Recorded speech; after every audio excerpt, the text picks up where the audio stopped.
Deus, mais um dia que me deu, está contando pela semana que passou, mais um ano que está chegando ao fim, que tu tem me dado saúde, tem me dado condições, Senhor Deus, de viver aqui neste mundo. Te pedimos, Senhor Deus, que tu nos dê condição vital de vivermos como ti. Obrigado por tudo, fica conosco, recebe o nosso louvor, a nossa adoração neste culto para ti amanhã. Que os louvores e a mensagem possa chegar ao teu trono da graça, Senhor Deus, como uma abençoada. Os irmãos que já chegaram, tu possa abençoar, aqueles que ainda não chegaram, tu possa começar os pés e para que juntos possamos assim cantar uma coisa ao teu nome. Os enfermos se enviem do que você. Em nome de Jesus, nós pedimos. Amém. Bom dia, irmãos. Bom dia. Damos início mais uma sala do canto musical, cantando o hino de número 53, Os Filhos de Sião.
Paulo aos Colossenses.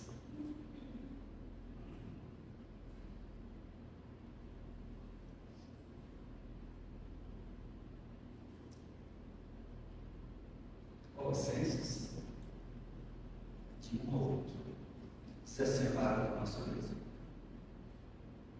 Paulo, apóstolo de Cristo Jesus, por vontade de Deus, e o irmão Timóteo, aos santos e fiéis irmãos em Cristo que se encontram em Colossos, graça e paz a vós outros, da parte de Deus, nosso Pai. Damos sempre graças a Deus, o Pai de nosso Senhor Jesus Cristo, quando oramos por vós, desde que ouvimos da vossa fé em Cristo Jesus e do amor que tendes para todos os santos. Por causa da esperança que vos está preservada nos céus, da qual antes ouviste pela palavra da verdade do Evangelho, que chegou até vós, como também em todo o mundo está produzindo fruto e crescendo. Tal acontece entre vós, desde o dia em que ouvistes e entendeste a graça de Deus na verdade, segundo foste instruído por Epafra, nosso amado conservo, e, quanto a vós outros, fiel e ministro de Cristo, qual também nos relatou o vosso amor, o Espírito de nosso bom Isaac, nos alegre da nação.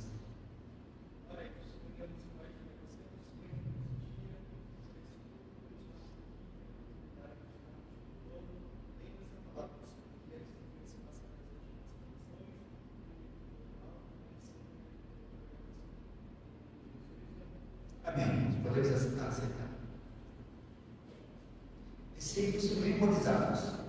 Os irmãos que memorizaram o seu versículo, tenha sua atividade, gostaria de ler, compartilhar conosco, no momento que está aberto, à vontade.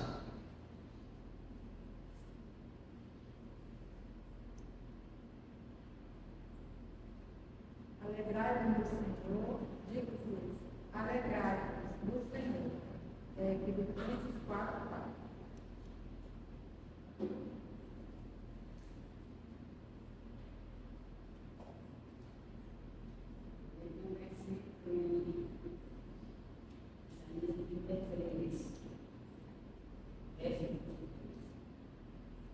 Porque o Senhor é o nosso juiz.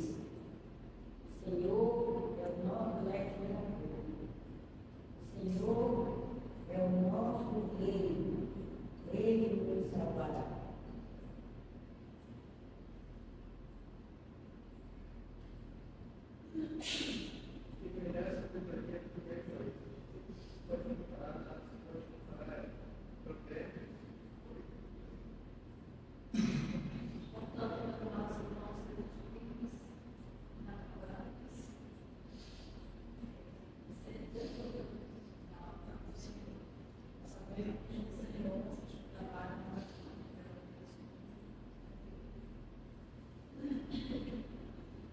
Guardemos firmes a confissão da esperança, sem vacilar, pois quem fez a promessa é fiel. Hebreus 10:23. Eu que sei que pensamento tem a vosso respeito, pensamento de paz, não de mal, para vos dar o fim que desejais. Jeremias 29:11. Agora, hoje, já nem uma condenação lá para os cristãos em Cristo Jesus.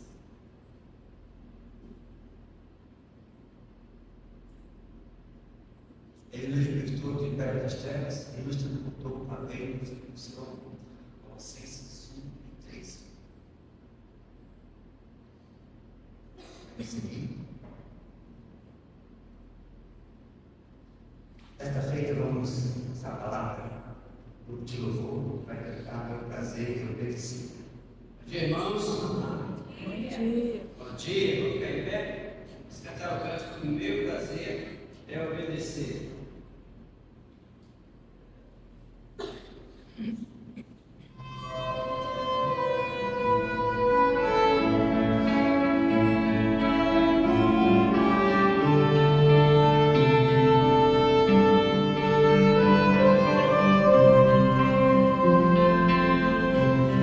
Eu vou te ver.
Bom dia, irmãos. Falando ali atrás, já. Está ficando bastante aqui o tempo. Imaginou. E aí, tudo bem com vocês? Tomaram café? Já estão tudo preparados para o domingo? Graças a Deus por isso, né? A Deus toda a honra e toda a glória. Vamos falar um pouquinho. Vamos orar. Pai Celestial, obrigado por mais um dia de domingo. Obrigado porque tu estás conosco. Perdoa nossos pecados e nos segundo a tua vontade, em nome de Jesus. Amém. Nós estamos estudando no nossa EPD, vontade de Deus e direcionamento. E estudando esses dias, encontrei esse texto, vamos abrir as nossas Bíblias para Mateus capítulo 8, verso 18 a 22. Mateus capítulo 8, verso 18 a 22. Todos acharam? Amém? Diz assim, eu fico em pé. Diz assim a palavra do Senhor.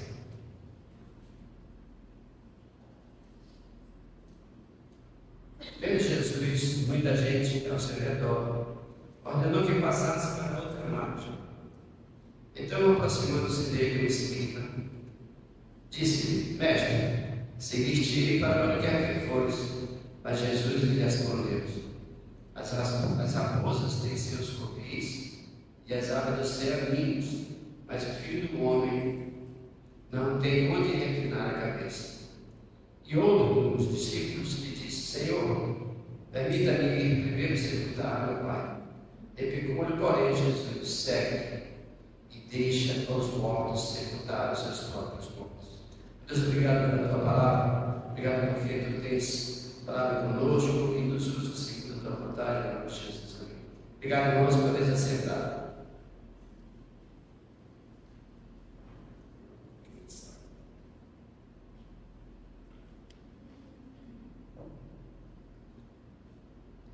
Nesse episódio, Jesus já tinha curado um leproso, Jesus já tinha feito a cura de um criado de um centurião, Jesus já tinha curado até a sogra de Pedro, e segundo Mateus, ele já tinha feito outras coisas aqui também, outras situações de cura, de libertação de endemoniado.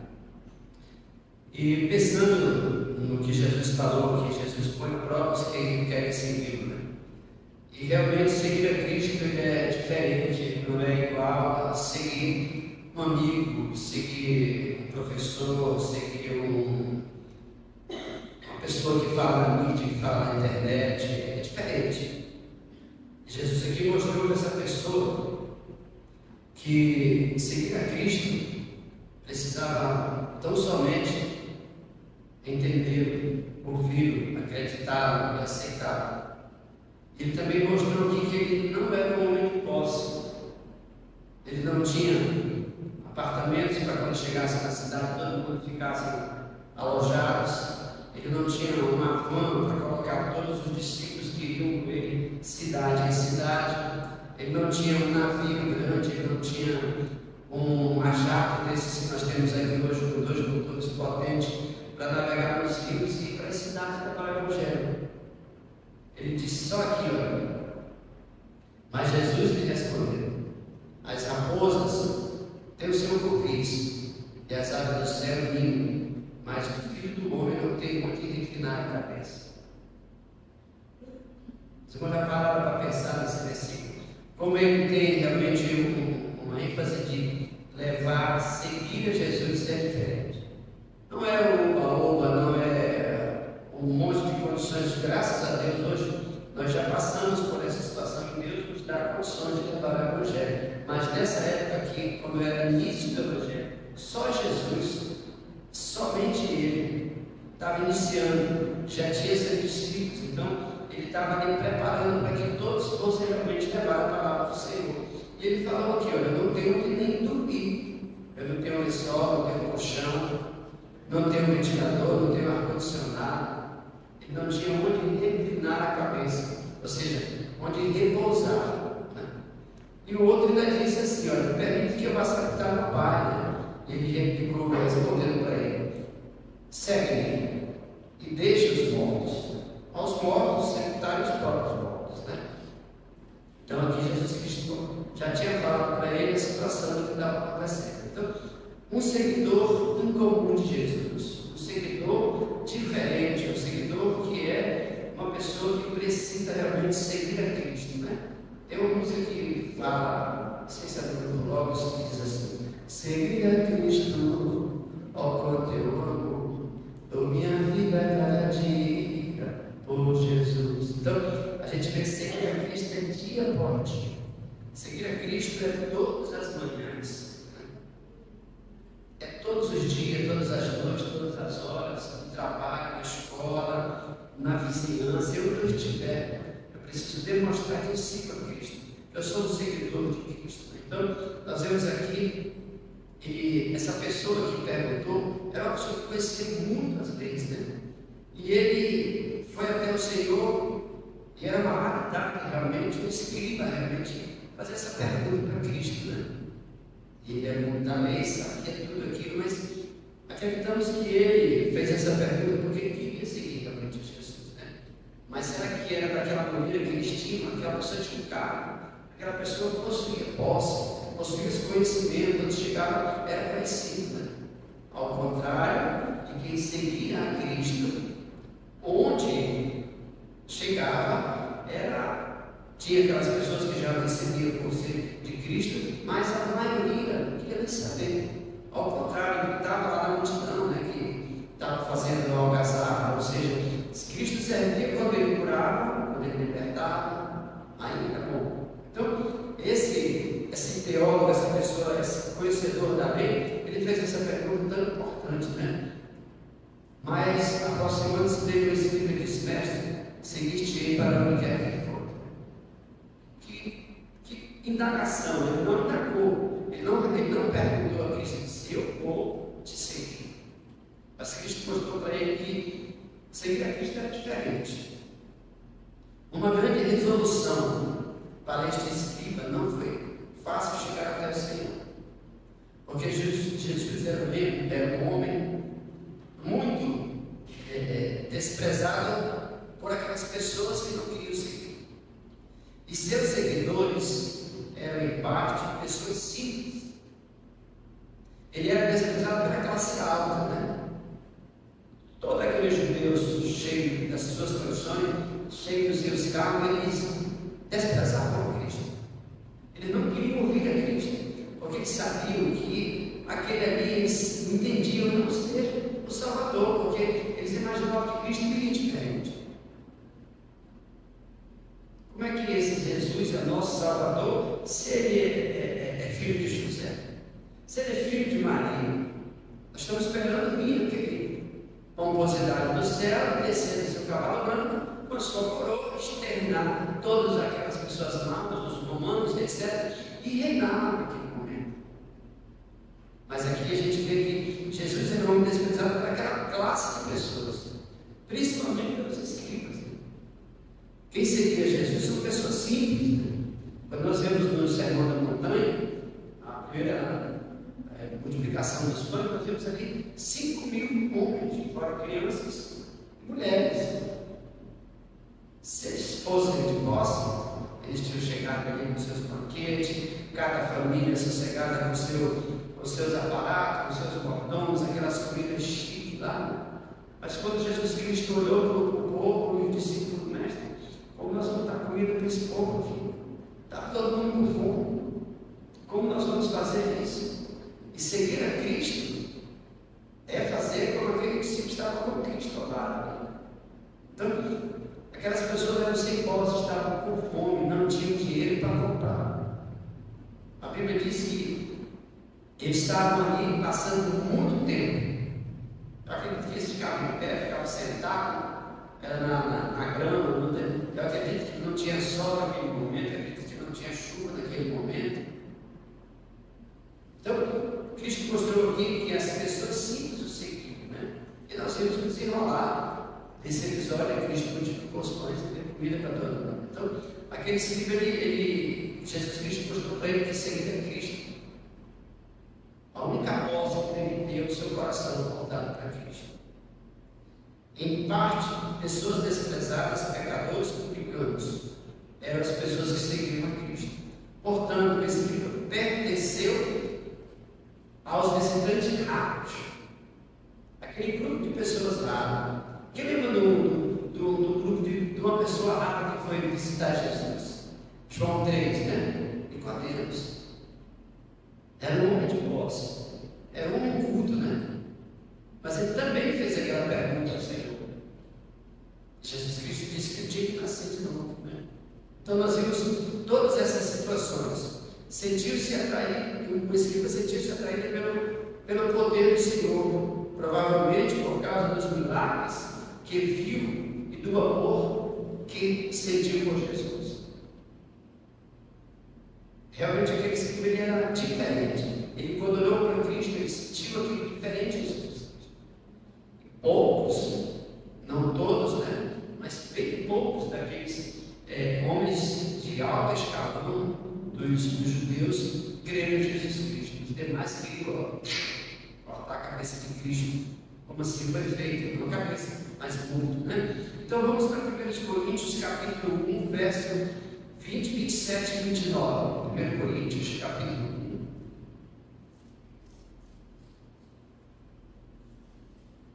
Verso 20, 1 Coríntios 1, vamos lá, final de Romanos, chegando em Coríntios aqui. Verso 20, primeiro verso 20, diz assim: onde está o sábio? Onde o escriba? Onde o inquiridor deste século? Porventura não tornou Deus louco a sabedoria do mundo? Nós vemos aqui que ele era um homem de posse. Aqui o apóstolo Paulo estava fazendo essa pergunta aqui. A mensagem da cruz tem como esse título aqui, onde nós estamos lendo. Onde está o sábio? Onde está o escriba? E esse escriba estava ali perto de Jesus, fazendo essa pergunta, né? Verso 27 e 29, diz assim, verso 27. Pelo contrário, Deus escolheu as coisas loucas do mundo para envergonhar os sábios, e escolheu as coisas fracas do mundo para envergonhar as fortes. 29. A fim de que ninguém se vanglorie na presença de Deus. O que o texto está dizendo aqui? Que esse homem, ele era um homem sábio. Ele era um homem do alto escalão, mas naquele momento a sua sabedoria não era o suficiente. E ele enxergou em Cristo ali algo diferente. Ele enxergou que ele queria servir a Cristo. Ele enxergou que ele viu Jesus Cristo ali fazendo aqueles milagres, fazendo aquelas curas, fazendo a libertação, falando do reino de Deus. E ele, no seu coração, entendeu que ele deveria seguir a Cristo. Sua decisão foi uma decisão assim, realmente, que ele falou resolutamente. Ele decidiu: eu quero te seguir. Como seria naquele momento um escriba falando aqui? Certamente deve ter outras pessoas ali, do alto escalão dos judeus. Como é que tu vai seguir esse homem? Logo ele. Tu já não tem os livros que tu estudas, tu não sabe o que a lei fala. Certamente ele entendeu que Jesus Cristo era o Messias que deveria vir naquele momento. Então, realmente, ele resolutamente, ele entendeu que aquela situação era Cristo, né? Eu quero te seguir. Coisa boa, isso é muito importante para aquele momento para todos nós seguir a Cristo, né? Então a gente vê, quando a gente lembra do episódio de Samuel, quando Ana criou, chegou naquela certa idade, ele levou Samuel para aprender com o sacerdote. E a gente lembra que naquela noite ele estava dormindo, estava deitado, e ele resolveu, ele ouviu pela primeira vez: Samuel. E a Bíblia diz que ele levanta para lá com o sacerdote: mestre, estou aqui, o que o senhor quer de mim? Não escutei, volta, vai dormir. Voltou Samuel para dormir. A segunda vez, a gente lembra-se: Samuel, quer uma coisa, será que ele quer água? Será que ele quer um pão, alguma coisa que ele quer? Foi lá. Não, Samuel, volta. Mas Samuel fala o seguinte: quando tu ouvir de novo essa palavra, diz: eis-me aqui, Senhor. E a gente sabe que a Bíblia foi bem exata. Quando Samuel voltou para o seu quarto, ele ouviu a voz da terceira vez: Samuel, Samuel, eis-me aqui, Senhor, fala que o teu servo te chama. Seguir a Cristo é isso. Seguir a Cristo é esvaziar de cada um de nós e entender que o caminho é Jesus Cristo. E assim como esse escriba, Samuel também disse: Senhor, eu vou te seguir. Assim como muitos outros, assim como nós vimos realmente como é seguir a Cristo. Então, a sua decisão foi sem reservas. Ele não teve medo dos seus amigos que estavam ali do lado um do outro. Ele não ficou envergonhado: eu vou te seguir. Ele tomou essa decisão porque eu vou te seguir. Para onde quer que fores, mas foi tão irrefletidamente como Pedro.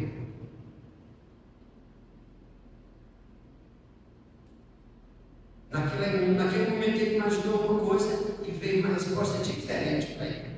Porque seguir Cristo não era realmente aquelas coisas bem potentes: sair, viajar, passear de um lado para o outro, ir nas carruagens, não, a pé. Era andando, né? A gente lembra quando Jesus Cristo escolheu os 70 que mandou pela primeira viagem. Não levaram dinheiro, não levaram mantimento, não levaram guarda-chuva para proteger do sol, da chuva, não levaram protetor solar para proteger sua pele. Mas eles foram. E a casa que ele recebeu salvação, né? Recebeu bênção. Então, a gente vê isso. Vamos para Mateus 26, 33. Mateus 26, 33, vamos ver o que diz a palavra de Deus nesse momento. Mateus 26, 33. Disse-lhe Pedro: ainda que venhas a ser um tropeço para todo mundo, nunca o serás para mim. 34. Por Jesus: em verdade te digo que nesta mesma noite, antes que o galo cante, tu me negarás 3 vezes. Então, mesmo na imponência de dizer eu vou te seguir, nós somos limitados. Nós não sabemos o amanhã, mas Cristo já sabia. Quando Cristo falou para ele que não tinha onde dormir, porque realmente a situação de caminhar com Cristo é estreita. O caminho não é largo, não é com fartura, mas como o apóstolo Paulo fala: eu sei andar na riqueza e na pobreza, no muito e no pouco. Então, a gente vê realmente uma situação bem fácil de entender. Mesmo assim, sua decisão foi necessária. Mesmo assim, a decisão daquele escriba tornou-se necessária na sua vida. Vamos lá para Atos capítulo 4, 12. Atos capítulo 4, 12. Vamos ver o que diz a palavra de Deus aqui. Atos capítulo 4, verso 12. Diz assim a palavra do Senhor: e não há salvação em nenhum outro, porque abaixo do céu não existe nenhum outro nome dado entre os homens, pelo qual importa que sejamos salvos. Olha, por que essa decisão foi importante? Quando a gente lembra de João 14, 6, Jesus Cristo disse para aquele povo: eu sou o caminho, a verdade e a vida, e ninguém vem ao Pai senão por mim. Olha como a decisão desse escriba foi realmente a melhor decisão da sua vida. Seguir a Cristo, porque ele entendeu que só nele havia salvação. Não havia salvação no Sinédrio, não havia salvação nos romanos, não havia salvação em César, não havia salvação em nada. E nós vimos que naquela época os grandes governantes eram tidos como deuses. Era um homem que mandava matar e deixava viver, mas não tinha posse espiritual, não era Deus, era um homem qualquer, pecadores, e iam para o inferno sem Jesus. discípulo realmente enxergou em Jesus Cristo que o único caminho era Cristo Jesus. Sua atitude impetuosa, as palavras desse livro estavam corretas, mas ele não se conhecia dentro de si. A mesma situação de Pedro. Pedro, naquele momento, Senhor, eu estou contigo. Como que a gente vai te deixar aqui nessa situação? A gente viu que na hora que Jesus, quando foi ser preso, ele foi o único que puxou a sua espada e cortou a orelha do soldado. Jesus Cristo falou: olha, te acalma, sossega. Hoje mesmo tu vai me negar. E não deu outra, né? Não teve escapatória. Quando Jesus Cristo foi preso, os discípulos não tinham dentro de si aquela certeza: como será que tu vai morrer, tu vai ser preso? Mas só Jesus Cristo sabia que. E os discípulos, Pedro, naquele momento, ele realmente não entendia o que ia passar. Cristo negou Jesus. Então, nós não nos conhecemos como Cristo nos conhece. Então, Cristo conheceu o coração desse livro, né? Ele falou no entusiasmo espontâneo, mas não por fé. Seu voto foi impensado. Aí a gente pode comparar com Jefté, com Orfa, né? Esse livro agiu na própria força do seu entendimento. Eu vou fazer isso aqui. O exame do Senhor examinou aquela pessoa. Ele conhece a todos que chegam a Ele. Nenhum é diferente dos que chegam a Ele. Vamos lá para João, capítulo 2, versos 24 e 25. João 2, versos 24 e 25, para nós entendermos o que o autor está falando aqui. João, capítulo 2, versos 24 e 25. Diz bem assim: mas o próprio Jesus não se confiava a eles, porque os conhecia a todos. E não precisava de que alguém lhe desse testemunho a respeito do homem, porque ele mesmo sabia o que era a natureza humana. Então, quando a gente vê que Jesus Cristo falou para Pedro aquilo, que realmente ele é Deus, ele sabe o que cada um de nós é. E naquele momento ele mostrou para Pedro, né? E a gente lembra que quando Pedro negou a Cristo pela terceira vez, e soou o som, que a Bíblia diz que era o cantar do galo, e o que ocorre naquele momento? Ele lembrou: puxa, verdade, neguei a Cristo, né? E sempre tem aquelas pessoas da multidão: olha, aquele lá está com ele, né? Aquele tem vestes iguais a ele, né? Mas Pedro, naquele momento, saiu de lá. Então, Cristo aqui está dizendo para nós que realmente seguir a Cristo é diferente. Mas é importante nós sabermos disso. E no final da carreira, né? Que a Bíblia diz que nós ganharemos aquela coroa. A Bíblia nos afirma isso, né? Então, esclarecer o significado de seguir a Jesus Cristo, né? Seguir a Cristo naquele momento, interessante para ele foi: replicou-lhe, porém, Jesus, segue. Jesus Cristo mostrando aqui, já a segunda pergunta, né? E deixa os mortos sepultar os seus próprios mortos. Mas Jesus Cristo chamou: segue. E muitas das vezes nós temos que fazer algo do Senhor, nós temos que visitar um irmão, nós temos que levar uma mensagem para alguém, e a gente deixa para depois. Né? Não, depois eu vou fazer. Hoje não, hoje eu vou dormir um pouquinho mais tarde. Eu tive uma semana muito atarefada, eu não vou nem para a igreja de manhã, para nada, vou descansar. E aí a gente deixa de seguir aquele momento. Eu tenho um culto hoje na casa do irmão, mas eu nem vou, porque ele nem veio na minha na semana que teve, eu nem vou lá não. Jesus Cristo está dizendo aqui que seguir ele é incomum. Não é uma coisa simples do mundo.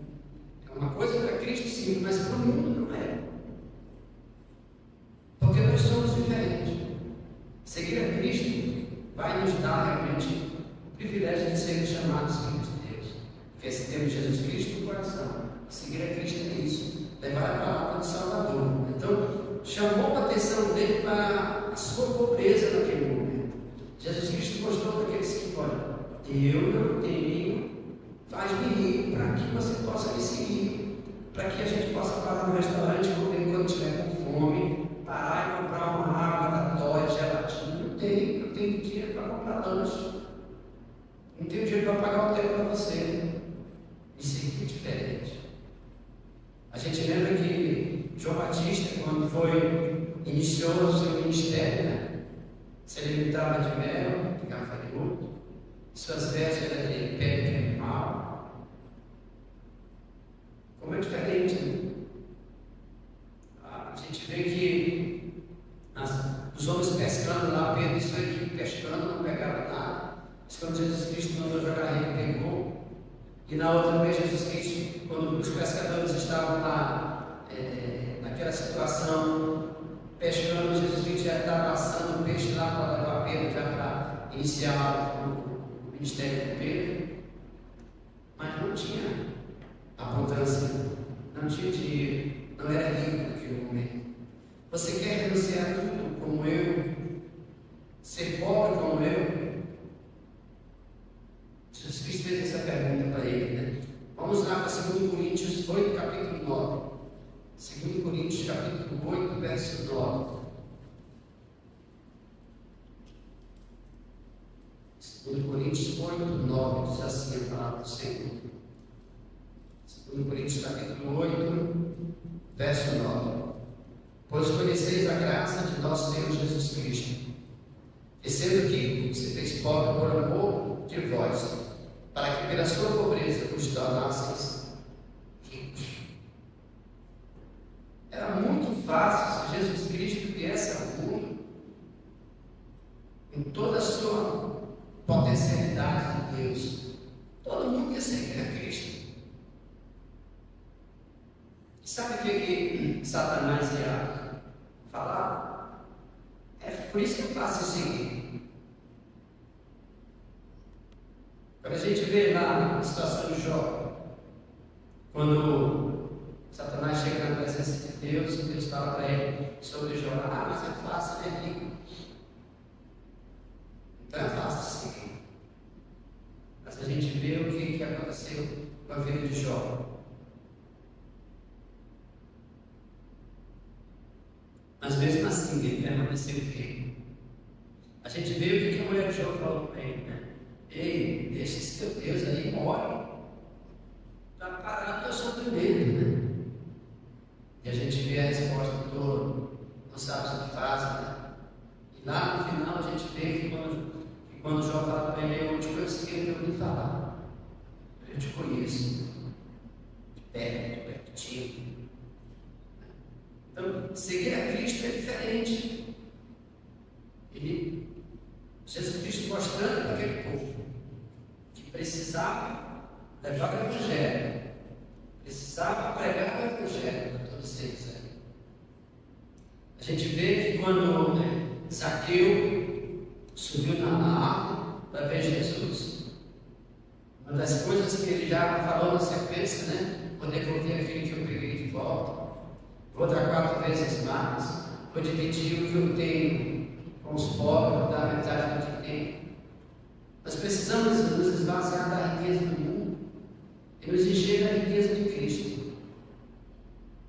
Que isso verdadeiramente vai nos fazer ricos para sempre. Olha lá, verdade, né? Nós vamos andar em luz de ouro. Nós vamos morrer e vamos viver novamente. Complexo essa palavra, né? Vamos morrer e viver novamente. E aquele que morrer sem Cristo vai morrer e vai morrer novamente, porque ele vai viver no sofrimento, na pobreza, na dor. Pode ser o mais rico do mundo e o mais pobre do mundo. Vai mudar o seu estado. Não é como é legal, como é interessante a gente ouvir que nós vamos mudar o nosso estado. Que coisa boa, né? Então, Jesus nasceu em uma manjedoura e foi emprestado. Foi colocado em uma sepultura alheia. Quando ele morreu, não estava lá a sepultura esperando para ele, não. Quando Jesus nasceu, não tinha comida, não tinha lugar, tinha um burrinho que estava levando Maria sentada para cima e para baixo. E os hotéis, os lugares, os estabelecimentos que as pessoas paravam para dormir, todos lotados. Não tinha uma casa que olhou para aquele casal e disse: não, vem para cá, vem dormir aqui, vem trazer aqui. Não tinha um hospital, não tinha um SPA, não tinha um médico, não tinha uma enfermeira. Vocês já imaginaram? Que grau de submissão Jesus Cristo nasceu? Submissão a Deus. Não tinha isso. Então, Jesus Cristo estava mostrando para aqueles escribas que seguiam ele, era totalmente diferente. E a gente vê, após o nascimento de Jesus, toda a sua vida, mas quando falava, era rico em poder, né? Era rico em poder de curar, libertar. Então, esse escriba, ele realmente ele entendeu que seguir a Cristo era diferente. Nós não estamos aqui falando das riquezas que hoje nós temos. Hoje, quando nós olhamos até para nós, para trás da nossa vida, nós somos ricos. Graças a Deus por isso. Mas a primeira riqueza que nós temos é Cristo no nosso coração. Então, um seguidor em comum. Aquele homem era em comum porque ele era um homem de autoconhecimento. Ele era um homem de posse, mas seguir a Cristo, para ele, foi diferente. Assim como foi para Nicodemos, foi diferente. Dois homens da alta patente, seguindo a Cristo. Coisa boa é entender que seguir a Cristo realmente é tudo de bom na nossa vida.